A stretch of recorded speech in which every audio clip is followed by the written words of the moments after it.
What were you thinking when it was 21-10 at halftime and USC was losing? Me? I was thinking, this is shades of 2023.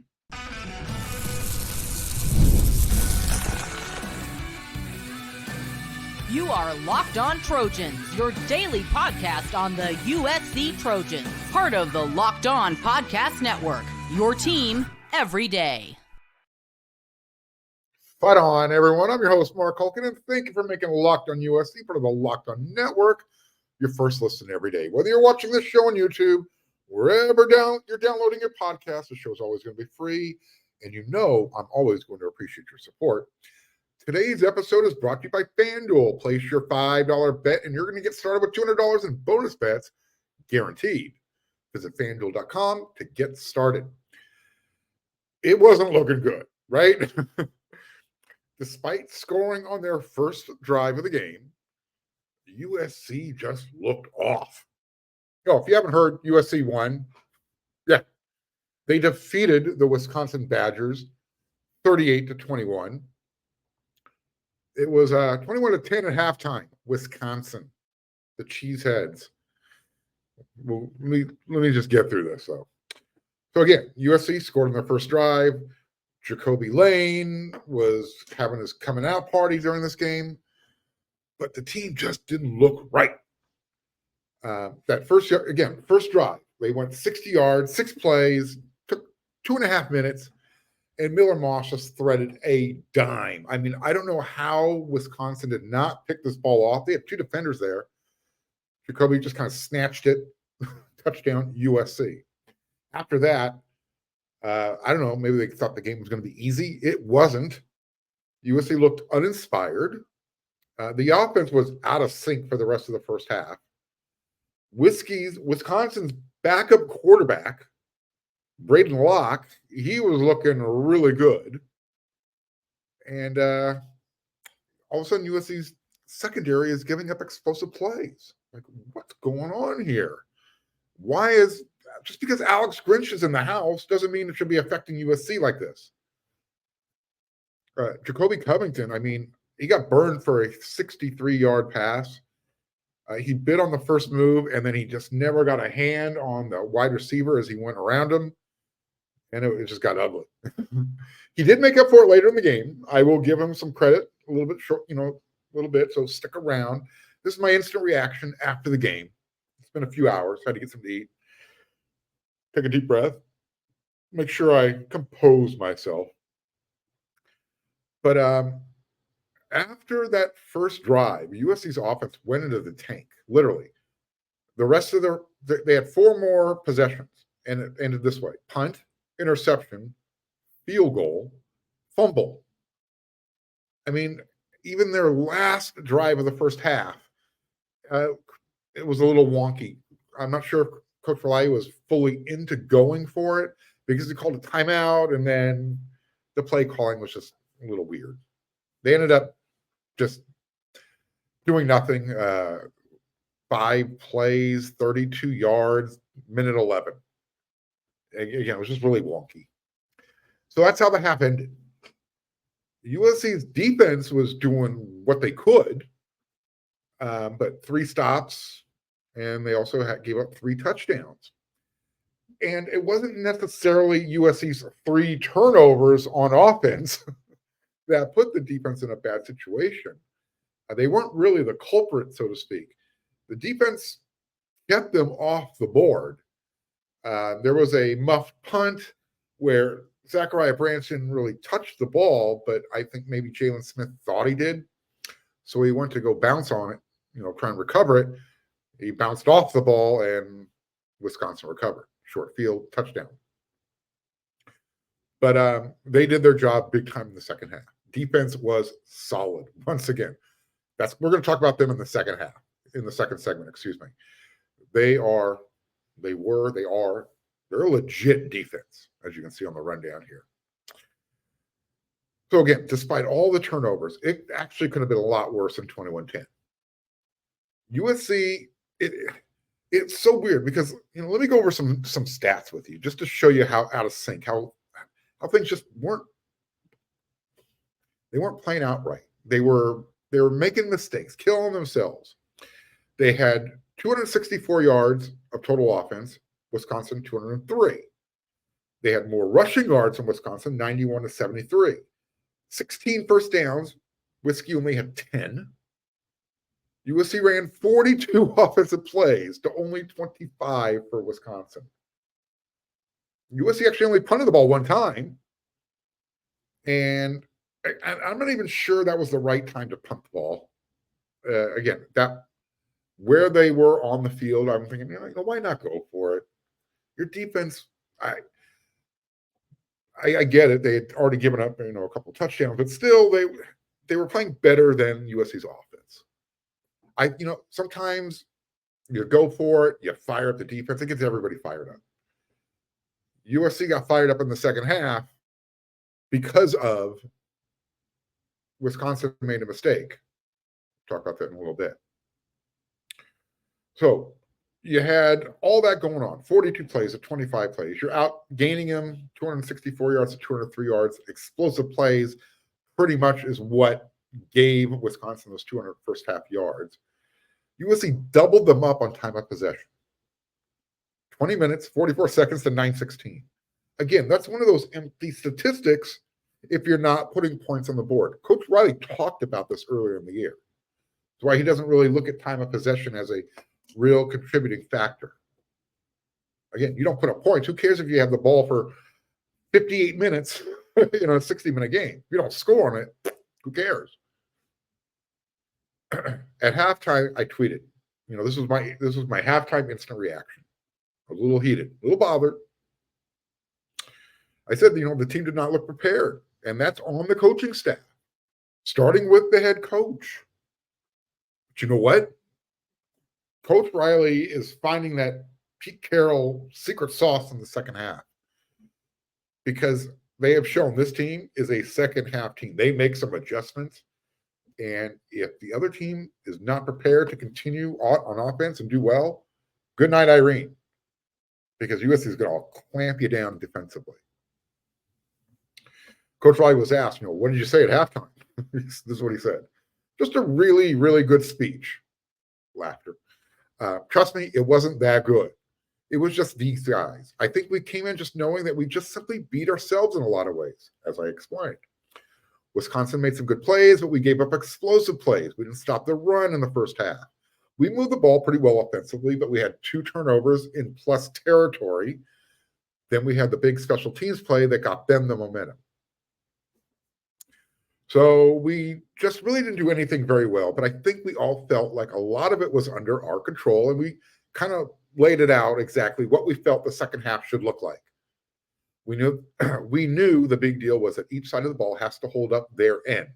We had to get it started defensively, and we did. Each side of the ball got to that hold, each side of the ball has got to hold that. And if you do it, you get in a little bit of a momentum swing, and we were able to create that and really write it out through the entire second half, end quote. Special teams, Coach Riley mentioned it. Something else I said during the first half, or maybe the end of the first half, right now, Zachariah Branch is struggling through his sophomore season. Without a doubt, he's in a slump. He was still USC's second leading receiver, 4 catches, 44 yards. He was targeted 7 times. He didn't have any drops. But on that Miller Moss interception, I don't really think Branch made much of an effort to help his quarterback out. Ball was underthrown a little bit, but he made no fight on the ball. And then again, on that special teams play, he just looks tentative out there. I don't want to say he looks scared. He's just unsure of where he is right now. It's got to get fixed. Again, on that punt, when USC turned the ball over, he didn't touch the ball. I think Jalen Smith thought he did. He tried to bounce on the loose ball. One play later, Wisconsin had a 14-7 lead. One person who is not struggling on offense right now, Jacoby Lane. Yeah, no, he's balling. 10 catches, 105 yards, 2 touchdowns. And he did it in a variety of ways. over the middle. I mean, he was catching it in traffic, crucial first down. Even had his helmet knocked off. He had to leave the field. Should have been targeting again. That first touchdown where he split the two defenders. And then he had a second touchdown in the back of the end zone just using his size. Nice little fade. Miller Moss and he have really nice chemistry with each other. And look, I like to show my frustration, like my passion when this team isn't doing well. I guarantee you, Coach Riley is more frustrated than anybody. He wants it for this team. You could see it when he's talking. And sometimes it's coach speak, other times it's not. But whatever he said at halftime, it worked. So for as unprepared as they looked in the first half, he got their attention during the second half. And this is becoming a commonplace thing. So as long as they continue to do that, this team is going to continue to develop and get better. And they got their first Big Ten conference win. Should have had it last week, but now they're 3-1 on the season. The defense pitched another shutout in the second half. We're going to talk about that coming up next.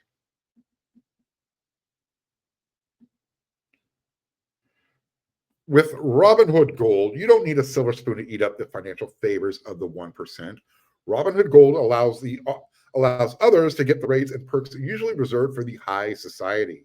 Now, the resourceful individual with Robinhood Gold can earn the very liberal rate of 4.5% APY on universal cash, receive unlimited 1% deposit bonuses, and be rewarded with a handsome 3% retirement boost on any IRA account. Robinhood Gold provides the privileges of a high net worth for any net worth. These generous benefits are now available for only $5 a month. The new gold standard is here with Robinhood Gold. Sign up at robinhood.com/gold. Terms apply. For product-specific disclosures, visit robinhood.com/gold. Investing involves risk. Rate may change. Gold membership is offered by Robinhood Gold, LLC.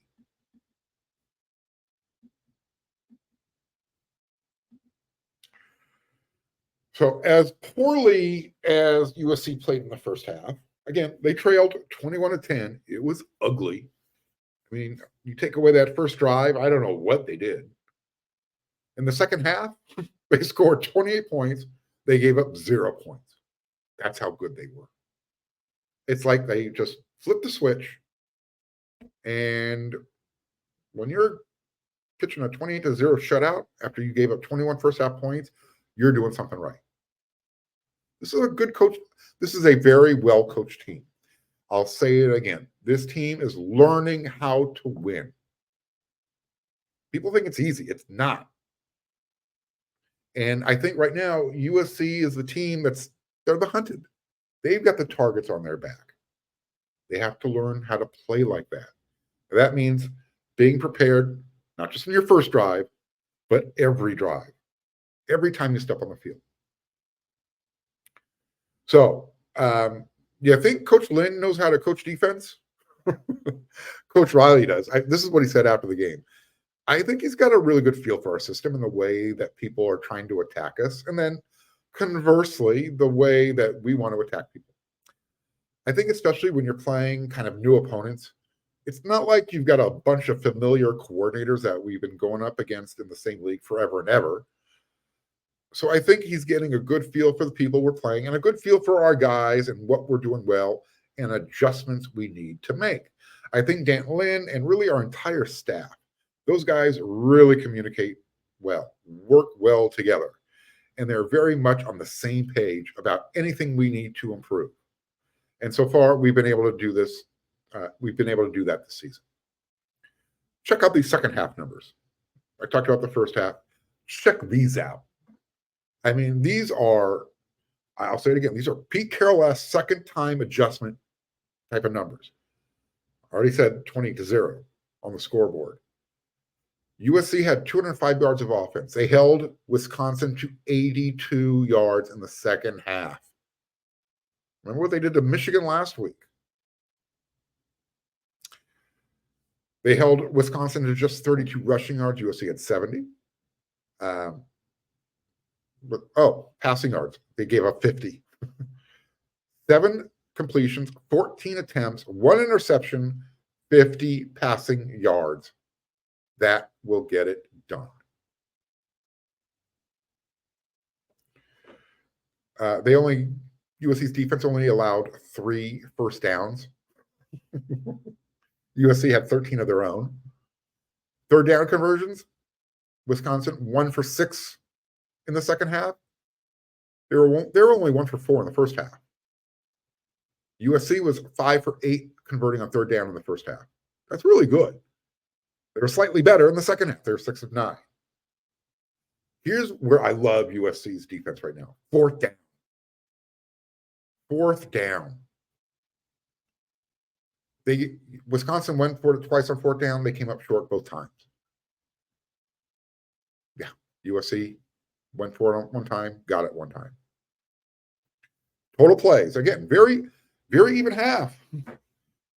Wisconsin had 25 plays on offense in the first half. Guess what? Same thing, second half.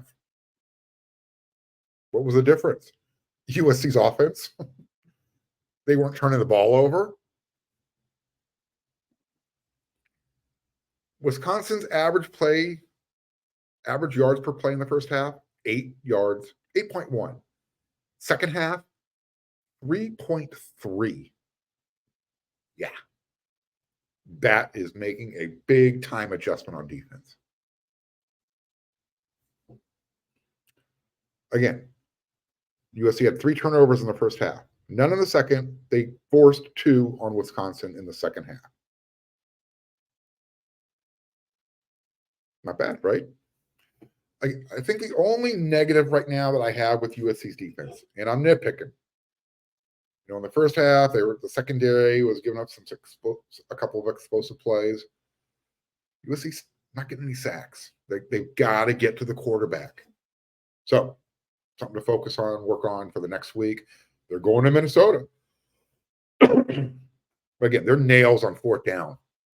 And again, this isn't just a one-time thing. They did it against LSU. They did it against Utah State. They did it against Michigan. They did it against Wisconsin. After the game, I asked Kamari Ramsey specifically about this. What's going on fourth down? You guys seem to, find another, where do you guys finding this extra energy, so to speak? So he said, it's fourth and short. It's going to be physical football. So, you got to nut up, make the play.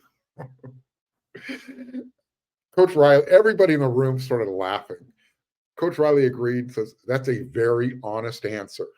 It was just so Kamari, it just came out. Miller Moss kind of almost spit out his Powerade. That's how funny it was. But Kamari was also very honest when he said after the game about, what was the difference between the first half and the second half? He was a little bit more eloquent this time around. Just the intensity. After the couple of turnovers, we came out flat as a defense. But when we came on the field, we got to come out with the same energy, no matter what. If it's a turnover, a kickoff, or special teams, it doesn't matter. We have to come out and have some energy and get a stop for the offense.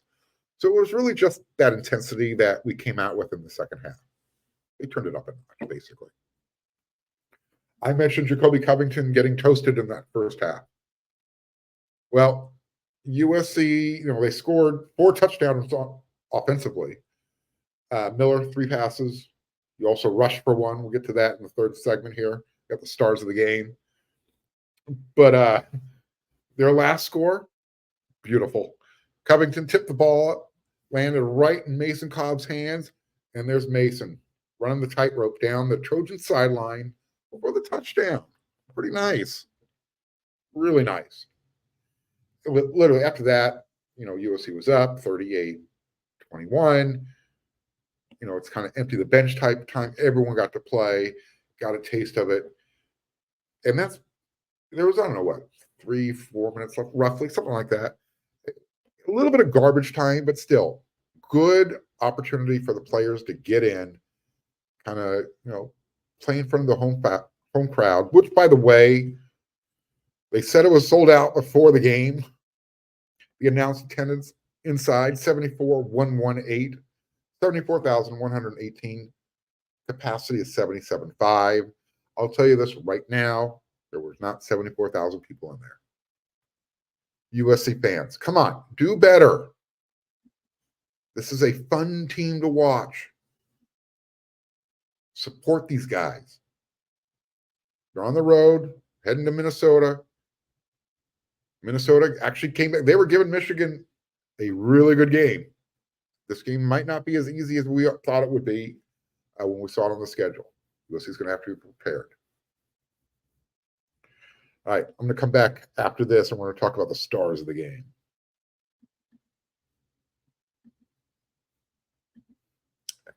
Hey, NFL fans, start the season with a big return on FanDuel, America's #1 sportsbook. You know, you get the hunch in the middle of the game, and you're like, oh, what's going on? Well, you know what? You can check out those stats, and you can even check in on live play-by-play and so much more on the same page where you're placing your bets. Never used FanDuel before? Cool. Here's your chance. Check this out. You're going to get started with $200 in bonus bets. That's guaranteed when you place your first $5 bet. So think about this. Let's say you put $5 down on Wisconsin to cover. Even though USC covered, you still came out on top because you're getting $200 in bonus bets guaranteed just by placing a $5 bet. That's FanDuel.com. Check it out.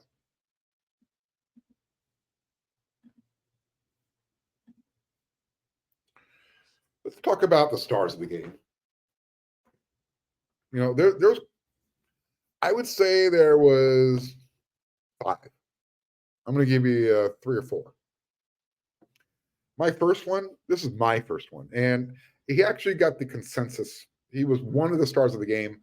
Myself and Scott Schrader and Eric McKinney from wearesc.com. We all chipped in with our stars of the game.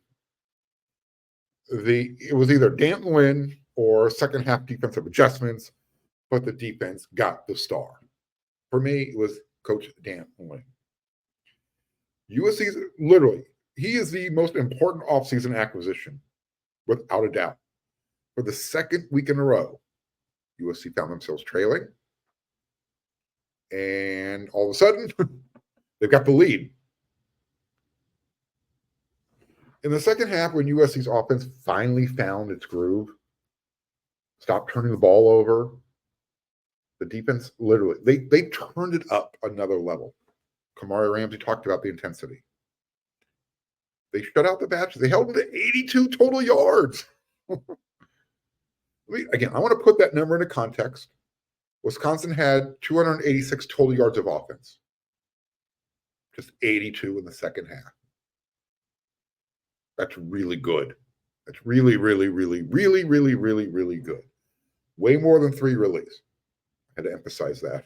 I really wanted to emphasize how good this defense is and how good they can still get. They're still getting to learn. They're still getting to know each other. How about Jacoby Lane, right? Is he not USC's #1 wide receiver? My everydayers, if you think back, I told you that Jacoby Lane was going to be the top wide receiver of this group this year. Not letting me down. I mean, 10 catches, 105 yards, 2 touchdowns. I said he's doing it every which way but loose. He can go over the middle in traffic. He can take a physical hit. He can take the ball away from 2 defenders. And he could use his body and his athleticism, to shield the defender away, catch those fade passes in the back of the end zone. I want to see more slants with him. I know he wears number 8, and that's part of the problem, but I see Dwayne Jarrett when I see Jacoby Lane. They've got the same type of running gait, same long arms. Jarrett was probably taller, but I think Jacoby can jump higher. What about Noah Moss? Toughest son of a bitch on this roster. He didn't take as many hits today against Wisconsin like he did against Michigan. But even on that interception, nothing phases him. Nothing. He is so mentally strong. He just keeps coming. I talked about that interception throw to Zachariah Branch, but he stayed with it, made sure that Zachariah was part of the game. He found Deuce Robinson for a touchdown over the middle, beast in it, and it was such a great read by Miller because the blitz was coming right up the middle, it was right in his face. He just stood there, boom, hit Deuce. The best play, though, was his rushing touchdown. Watch it. First of all, it was a great, perfectly executed play. I literally thought the running back had the ball. Next thing I know, Miller is doing a spin move and then throwing his body into the end zone. Touchdown. I have one more star for the game. So my fourth star. How about long snapper Hank Pepper? Yeah, you have to. He recovered Wisconsin's muff on their punt. That's what triggered USC's big time second half. Because when they came out, they went 3 and out on offense. They had to punt the ball. All of a sudden, Hank said, no. We're going to get the ball back to our offense. Boom. It just opened up the floodgates. Next thing you know, USC's off to 28-0. Final score, 38-21. All right, there you go. That's my instant reaction. USC got the win. They needed the win. It was a huge, big-time comeback. It was needed. Let's give credit to this coaching staff. Look, at halftime, I was a little heated. And I said, look, when the team looks like this, you got to point the finger at the coaching staff, and it starts at the top with the head coach. Well, when they continue to come out in the second half like this, you got to give credit to the head coach and the coaching staff for making the adjustments, getting the message across. You guys are better than this. Get the job done. Go get the win. All right. Let's see how they react this week. They did it without Achille Arnold. They did it without Mekhi Lemon. We'll see if Eric Gentry is going to be available. He left the game late, and it seemed like a really innocent play, but we'll see. Looked like a shoulder. We'll get some injury updates from Coach Riley, I'm sure, on Monday when he's on the Trojans live radio show. I'll be back with another episode of Locked on USC tomorrow. Break down this game even more. So until then, everyone, you know what to do.